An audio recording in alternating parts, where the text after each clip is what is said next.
إذا شاهدت هذا المقطع إياك أن تعرض عنه.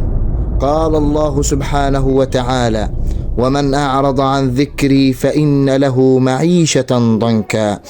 ومن أعرض عن ذكري فإن له معيشة ضنكا ونحشره يوم القيامة أعمى قال رب لم حشرتني أعمى وقد كنت بصيرا قال كذلك أتتك آياتنا فنسيتها وكذلك اليوم تنسى.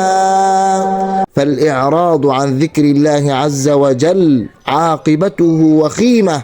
إياك إياك إياك أخي الكريم أن تعرض عن ذكر الله سبحانه وتعالى. شاركوا هذا المقطع على أوسع نطاق. أسأل الله سبحانه وتعالى أن يجعلنا وإياكم من الذاكرين، إنه على كل شيء قدير. أخوكم بالله صالح شيخ يوسف، السلام عليكم.